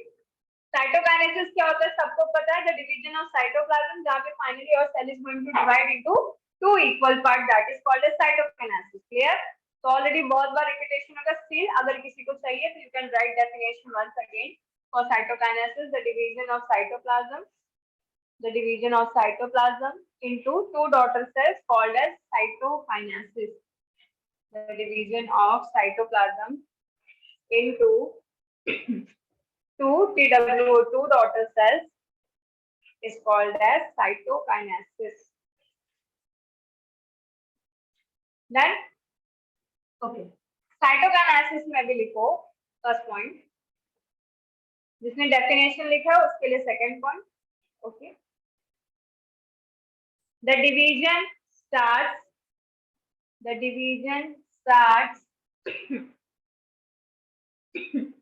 with a constriction. The division starts with a constriction. Constriction होगा. This is called as constriction. यहाँ पे दिख रहा है प्रेशर या फोर्स अप्लाई हुआ है, राइट? कंस्ट्रिक्शन दिख रहा है, प्रेस हुआ है. तो जैसे जैसे टाइम पास होगा ये क्या होगा? ये और कंस्ट्रिक्ट होते जाएगा. जैसे मैं इसका नेक्स्ट फेस अगर यहाँ बनाती हूँ तो एक सेल आपका ये, एक सेल आपका ये, फर्क दिख रहा है दोनों में? या फिर इसको हम और भी ज्यादा कंस्ट्रिक्टेड बना सकते हैं लाइक दिस वे. तो जैसे जैसे टाइम पास होगा कंस्ट्रिक्शन बढ़ते जाएगा, वो एकदम पतला पतला पतला होके finally it is going to break. Okay.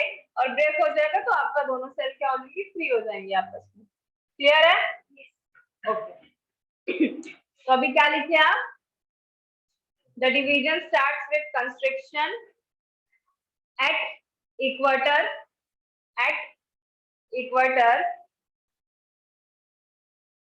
Next point लिखो. The constriction gradually, GRADUALLY, gradually मतलब क्या होता है? धीरे धीरे. ओके. जैसे जैसे टाइम पास होता है धीरे धीरे. The constriction gradually depends, DEEPENS, depends मतलब धीरे धीरे वो कंस्ट्रिक्शन और बढ़ते जाएगा, वो और पतला नैरो नैरो होते जाएगा और फाइनली ब्रेक. ओके. तो gradually depends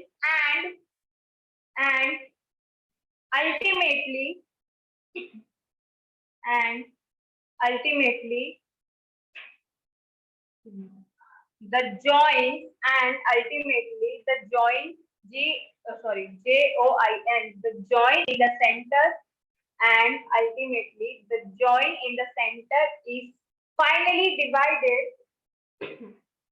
and the join in the center is finally divided into TWO2 daughter cells.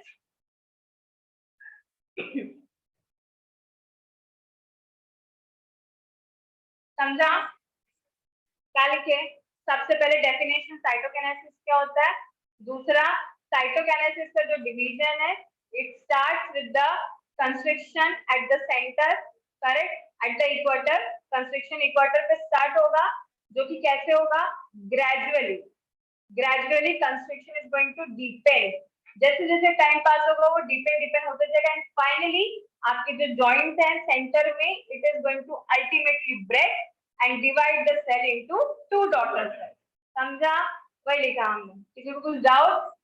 Okay, अब एक चीज और मेंशन करनी है कि ये वाला जो अभी हमने फंडा लिखा है ये किसमें होता है? Animal cells. प्लांट सेल्स में हमने डिस्कस किया क्या होता है? Cell plate formation. तो वहां पे प्लेट जैसा ये वाला इसको फरो फॉर्मेशन बोलते हैं, FURROW, फरो, जहाँ पे ये अल्टीमेटली ब्रेक होता है। प्लांट्स में सेल प्लेट फॉर्मेशन होता है। तो नेक्स्ट पॉइंट लिखो, this type of cytokinesis, this type of cytokinesis takes place in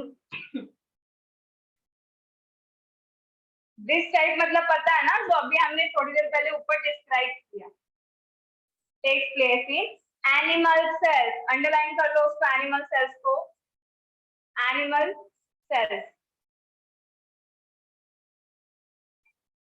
done? तो ऐसे टाइप का सेल डिवीजन किसमें होगा? एनिमल सेल्स में। नेक्स्ट पॉइंट लिखो, in case of plant, in case of plant, plants को अंडरलाइन कर लो,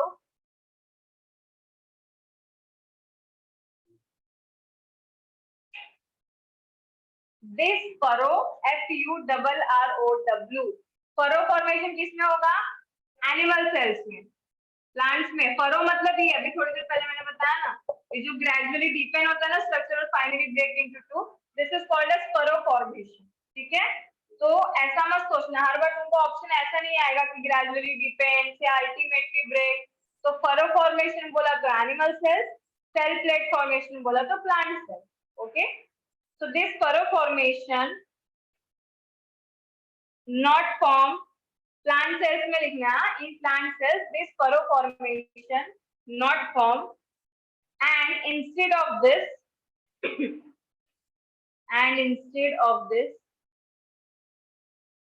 cell plate formation takes place, cell plate, PLATE, cell plate formation takes place। Middle lamella पता है जो हम डिस्कस करते हैं दो सेल्स के बीच का, तो cell plate is nothing but the middle lamella, वही रिप्रेजेंट करता है। ओके, सेल प्लेट को आप आगे लिख भी सकते हो, जहाँ पे क्या कंप्लीट किया भी, क्या लिखे? Cell plate formation. Okay, cell plate formation takes place which represent the middle lamella, ऐसे भी लिख सकते हो, which represent the middle lamella. अब मिडल लैमेला कहाँ होता है? Between the two adjacent cells के वॉल के बीच में, ये तो पता है सबको, राइट? दो एडजेसेंट अगल बगल वाले जो दोनों सेल एडजेसेंट उनके बीच का जो space that is called as middle lamella, that is representing nothing but cell plate. समझा? Middle lamella and cell plate is the same thing. तो एनिमल सेल्स, एनिमल्स के केस में कौन सा फॉर्मेशन होगा? फरो फॉर्मेशन, जो अभी हमने देखा ग्रेजुअली टाइम के साथ साथ डिपेंड होकर finally break into two daughter cells. और इन केस ऑफ प्लांट्स कौन सा फॉर्मेशन? सेल प्लेट, ये अंडरलाइन कर लेना। एनिमल्स में फरो फॉर्मेशन, प्लांट्स में cell plate formation. Done?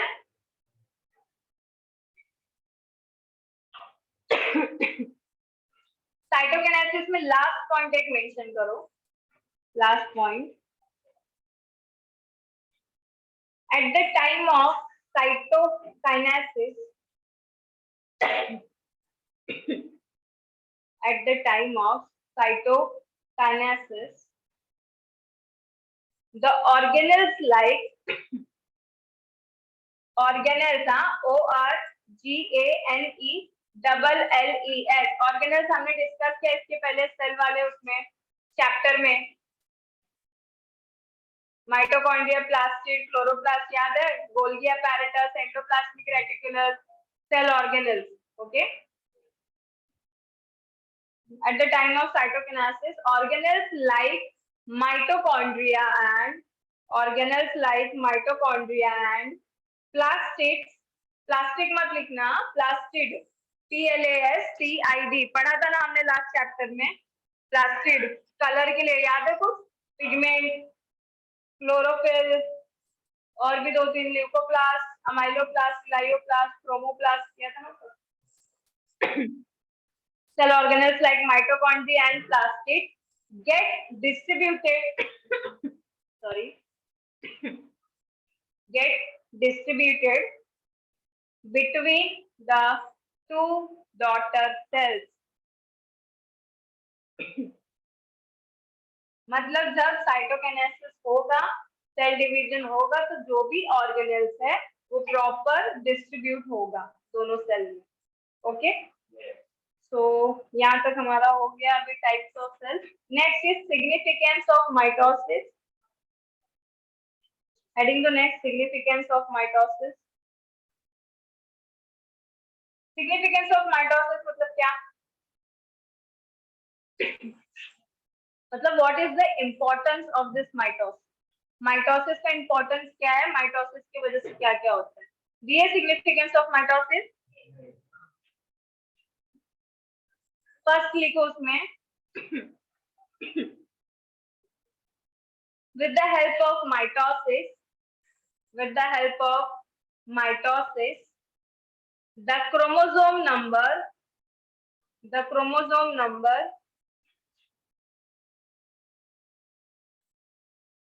is with the help of mitosis, the chromosome number is constantly maintained.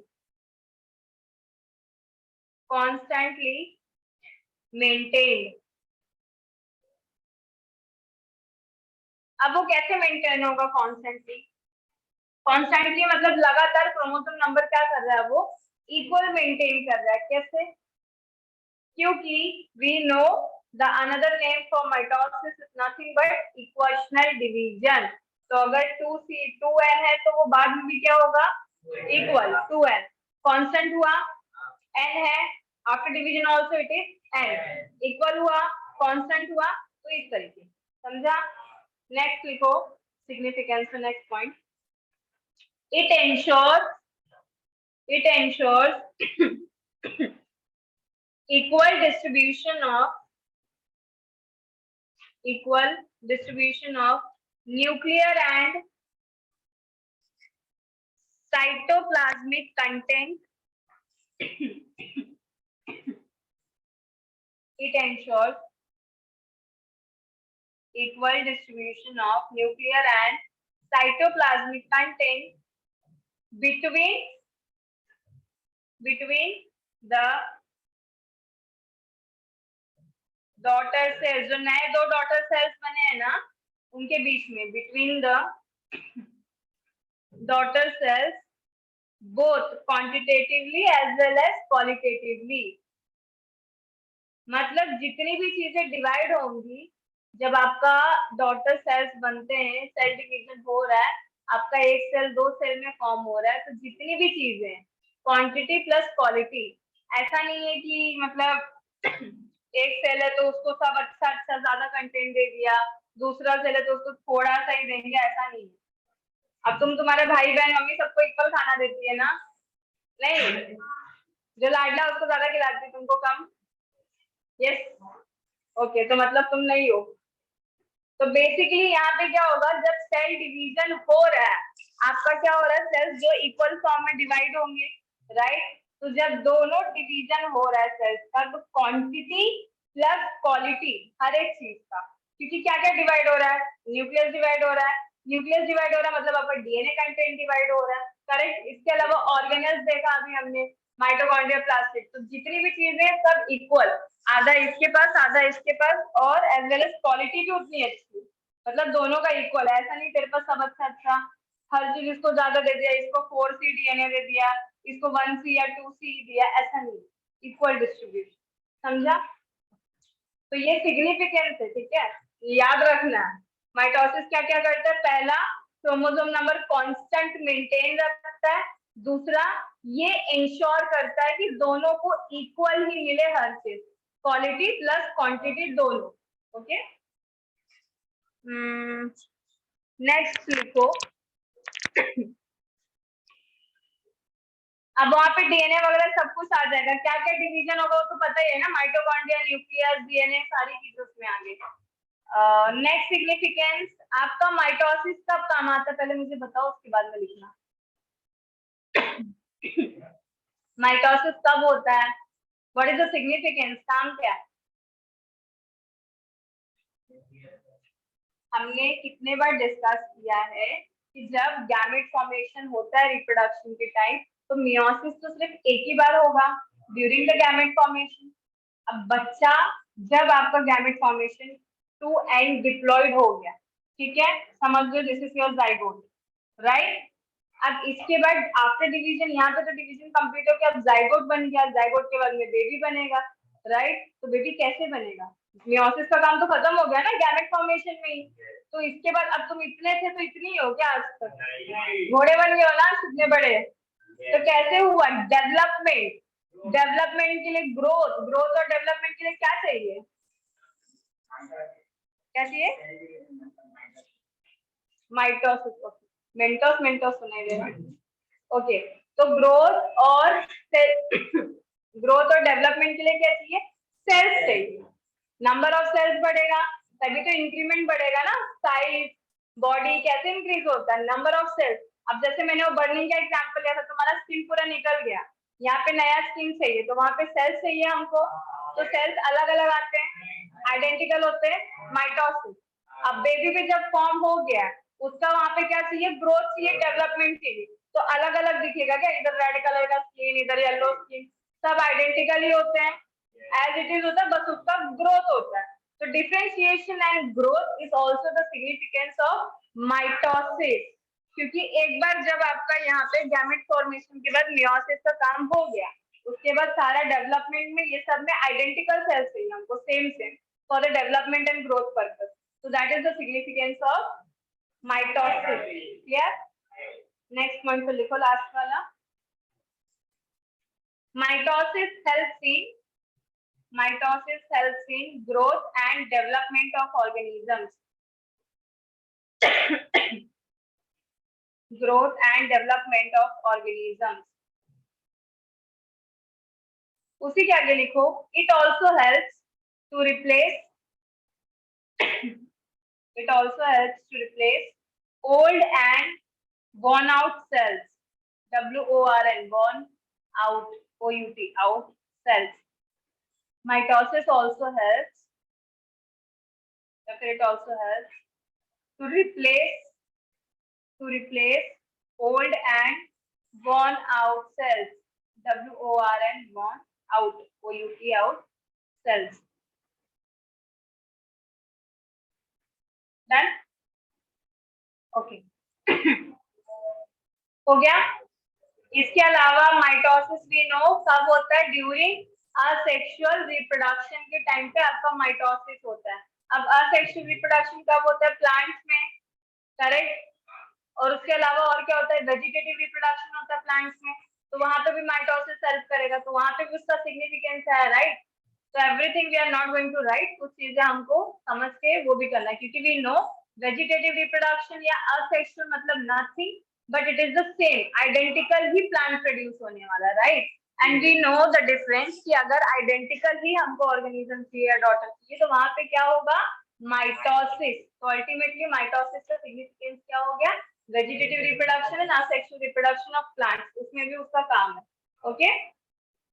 एक important point और लिखो, mitosis maintains the nucleocytoplasmic ratio, और इसको अंडरलाइन कर लेना, maintains, the mitosis maintains the nucleocytoplasmic ratio, मतलब nucleus का content कितना है, साइटोप्लाज्म का कंटेंट कितना है, तो प्रॉपर रेशियो भी मेंटेन करता है, कौन, माइटोसिस. Yes, done, okay.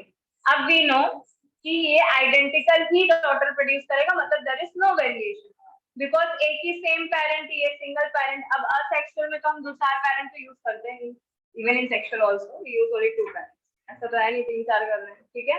तो असेक्सुअल में क्या हो रहा है, सिंगल पेरेंट इन्वॉल्व है, तो आइडेंटिकल सेल्स हो रहे तो वहां पे there is no variation because single parent is involve, right. Meiosis में क्या होगा, 2 पेरेंट्स आर इन्वॉल्व, तो वेरिएशंस आएंगे क्योंकि गैमेट फॉर्मेशन के टाइम पे मिक्सिंग हो रहा है ना, 50% फ्रॉम फादर 50% फ्रॉम मदर, तो मिक्सिंग हुआ तो अल्टीमेटली वेरिएशन आएगा, चेंजेस आएगा। ठीक है, क्लियर? ओके, यहाँ तक हो गया हमारा सिग्निफिकेंस। नेक्स्ट एक लाइन छोड़ के लिखो, डेथ ऑफ सेल।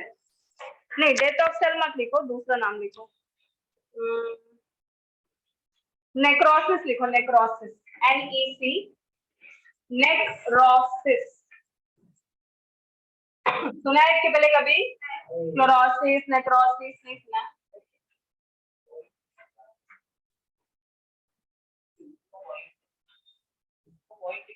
नहीं, अलग है, अलग। यहाँ पे हो गया, इसका पॉइंट नहीं है, सिग्निफिकेंस इज डन। ठीक है, टाइप्स ऑफ सेल डिवीजन में हमने 2 लिया, माइटोसिस एंड माइटोसिस। माइटोसिस में हमने क्या किया, 4 फेज में डिवाइड किया, प्रोफेज, मेटाफेज, एनाफेज, टेलोफेज। चारों फेज में क्या होता है वो देखा, उसके बाद में सिग्निफिकेंस देखा। माइटोसिस का हो गया, वहां पे टाइप्स ऑफ सेल खत्म। This is next one, necrosis. ज्यादा नहीं, सिर्फ 1 या 2 लाइन का ही है। नेक्रोसिस होता क्या ultimately, it is nothing but the cell death या फिर डेथ ऑफ सेल। सेल जब मर जाता है that is called as necrosis. तो नेक्रोसिस लिखो और डैश डाल के लिखो।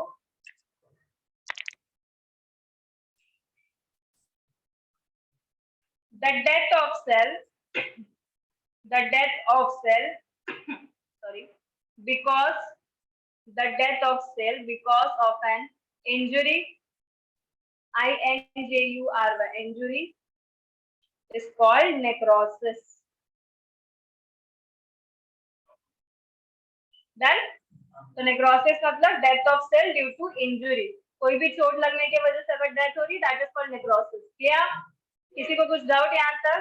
ओके, नेक्स्ट लाइन में लिखो, for example during embryonic development, for example during, okay, one more thing, ये जो भी हम लोग, अच्छा ठीक है, पहले लिखो फिर will discuss. During embryonic development the cells between the embryonic fingers the cells between the embryonic fingers die, die in a natural process, die in a natural process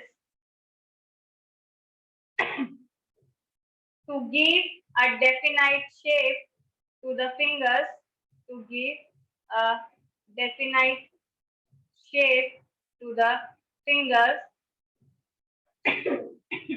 is called as apostosis,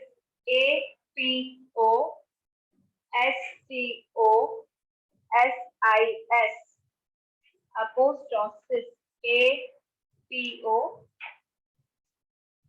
sorry P एक और है, okay, अपोस्टोसिस board पे लिख रही हूँ मैं, APOPTOSIS, अपोस्टोसिस। तो अपोस्टोसिस basically क्या होता है, यहाँ पे हम 2 डेफिनेशन देखेंगे। एक नेक्रोसिस, नेक्रोसिस मतलब सेल का डेथ ड्यू टू इंजुरी, इतना क्लियर है। अपोस्टोसिस मतलब ये होता है यहाँ पे भी सेल का डेथ होगा but in a control manner, जो पॉजिटिव इम्पैक्ट के लिए। अभी अच्छी बात है क्या इंजुरी की वजह से डेथ हो जाएगा, तो नहीं, बट अपोस्टोसिस में क्या है, सेल का डेथ होगा but due to our benefit and it is in a control manner. तो इसका एग्जांपल अभी जो हमने लिया ना, एम्ब्रियोनिक डेवलपमेंट। एम्ब्रियोनिक डेवलपमेंट का कभी डायग्राम वगैरह देखा है कुछ? नहीं, ओके। तो जब फॉर्मेशन होता है जाइगोट, जाइगोट से एम्ब्रियो, एम्ब्रियो से बेबी, राइट। तो यहाँ पे बेसिकली जो आपके सॉरी जो भी फिंगर्स है ना, फिंगर्स के बीच में मसल्स होते हैं। आप लोगों ने ये मतलब लिज़ार्ड वगैरह देखा है, इनका कैसा दिखता है तुमको?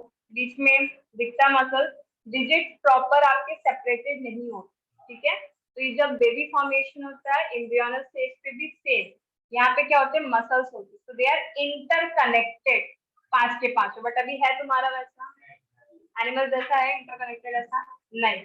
तो this is called as apoptosis, जहाँ पे सेल्स का क्या हो रहा है, डेथ हो रहा है, ताकि आपके डिजिट क्या हो, पांच के पांचों अच्छे से सेपरेट हो सके। ठीक है, so this is called as apoptosis, जहाँ पे सेल का डेथ होता है but in a controlled manner.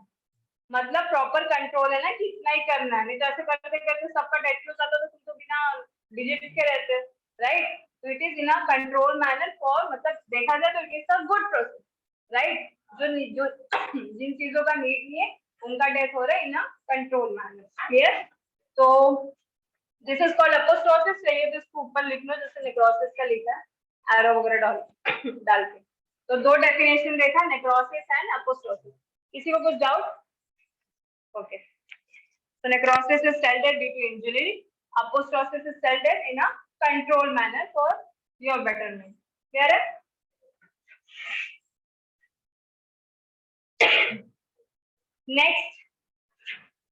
Next एक लाइन छोड़ के लिखो, पीसीडी।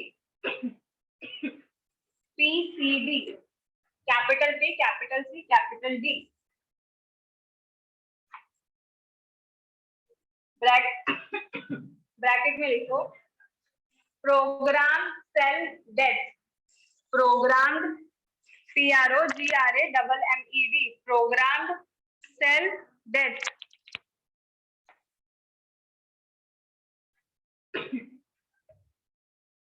लिखे फुल फॉर्म।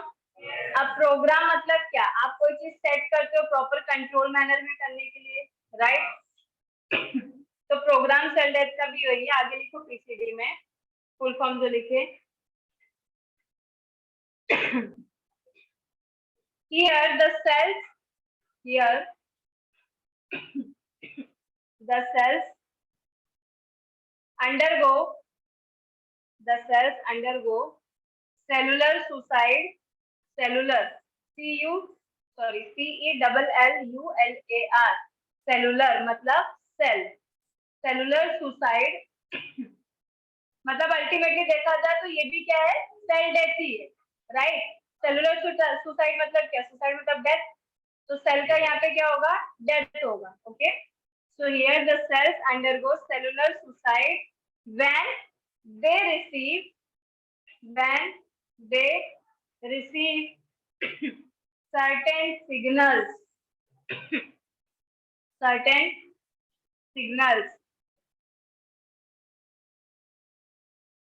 डन? समझ में आया कुछ क्या लिखा हमने?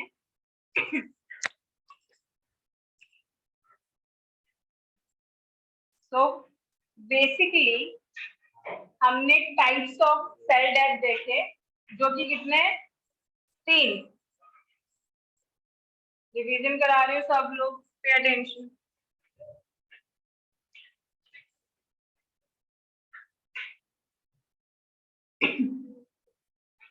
टाइप्स ऑफ सेल डेथ देखा हमने, जिसमें पहला है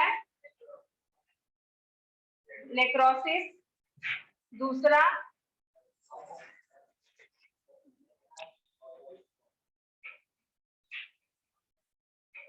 इसको अपोस्टोसिस बोला जाता है, पी साइलेंट।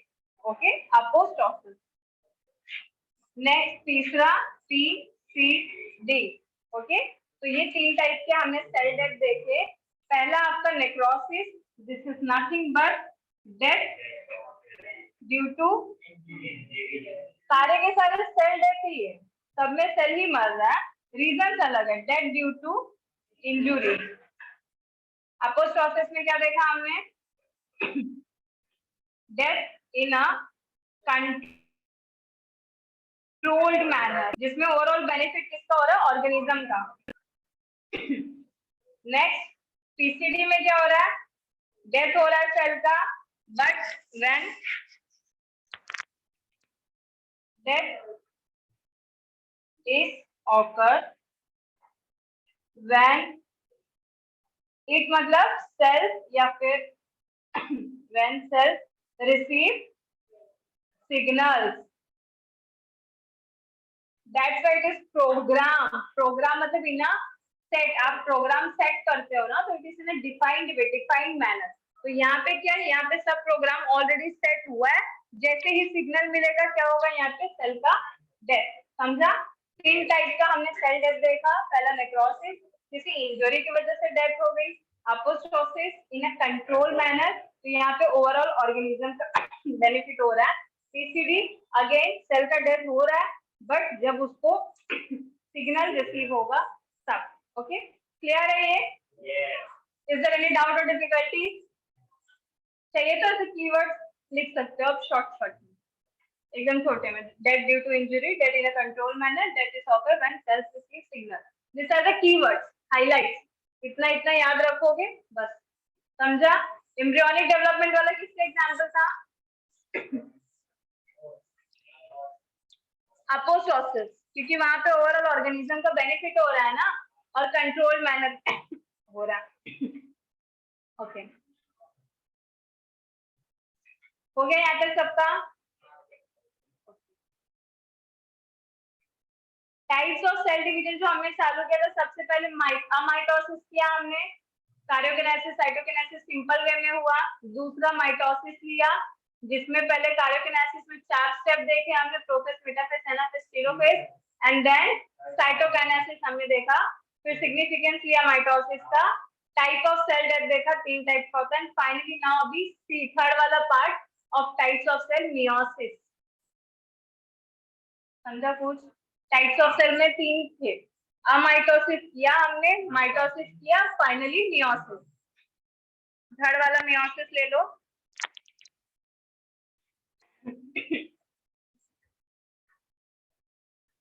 ये लिखा सबने?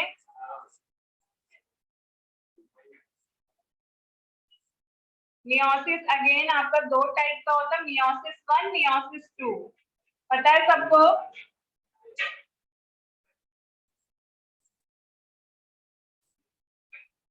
Thank you. 5 मिनट बाकी। ओके, मियोसिस 2 हेडिंग 2 पार्ट में डिवाइड करो।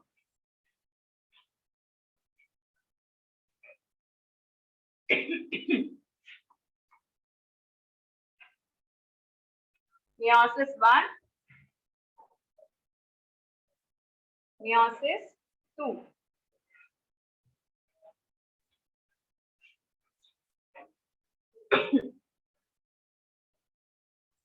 डन। मियोसिस 1 का दूसरा नाम है हेटेरोटाइपिक। मियोसिस 2 का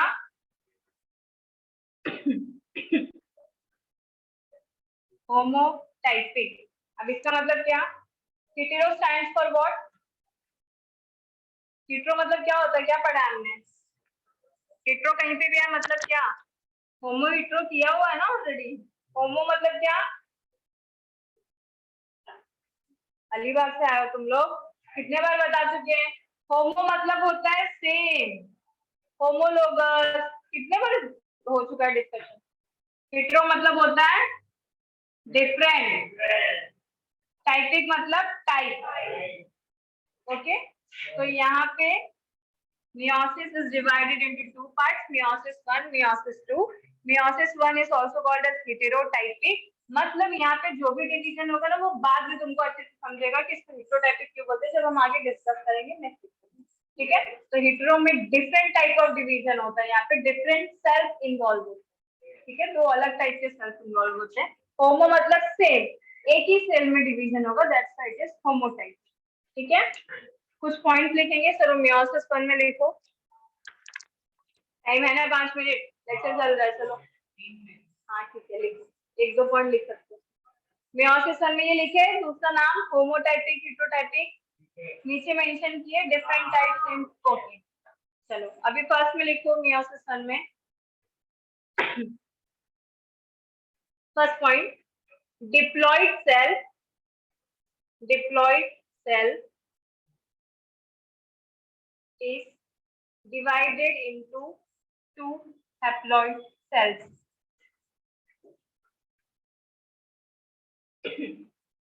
It is basically, अगर आपके पास, pay attention everyone, यहाँ पे कितना, एक डिप्लॉइड सेल है। ठीक है, एक डिप्लॉइड सेल है, जब ये डिवाइड हुआ तो इसका रिजल्टेंट क्या मिला आपको?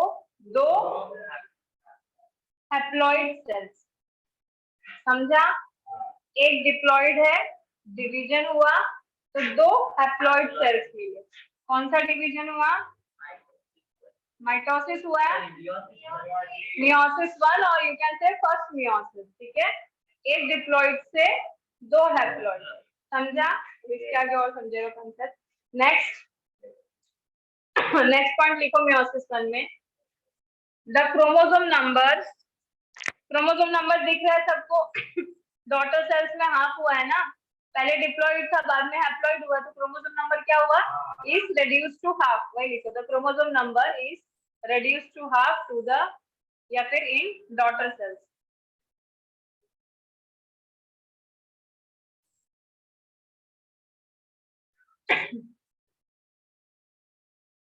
Then so this is the reason कि इसको heterotypic बोला जाता है, different. You can see chromosome number का फर्क दिख रहा है, प्लॉइडी लेवल। यहाँ पे क्या था? 2n था, यहाँ पे क्या हो गया? n। तो नंबर कम हुआ ना, तो अलग है दोनों पेरेंट और डॉटर का, that's why it is called as heterotypic. यहाँ पे क्या होगा? अगर चीजें n है, आफ्टर डिवीजन भी वो n ही रहेंगी। अगर 2n है तो आफ्टर डिवीजन 2n ही रहेंगे। तो यहाँ पे क्या है? Same, that's why it is called as homotypic. वहां पे क्या है? अलग अलग है पेरेंट और डॉटर का, that's why it is called as heterotypic. Clear है इतना? समझा? डाउट किसी को कुछ? ओके, टाइम कितना बचा है? हो गया 5 सेकेंड। चलो नेक्स्ट पॉइंट एक और लिख लो इसमें। इट कंसिस्ट ऑफ हाँ मियोसिस 1 में आपका यहाँ पे मियोसिस 1 ना और आगे की 5 अलग स्टेज में डिवाइड होता है, और this is the most important part of this chapter. सारे क्वेश्चंस आपको इसी में से आएंगे, 5 स्टेज से। ठीक है, so it consists of 5 different stages. 5 different stages. कौन सा चलो बताओ फटाफट। सबसे पहला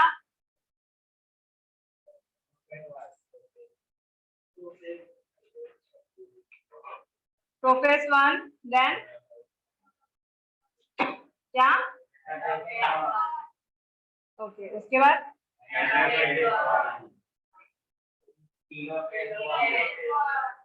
देन बस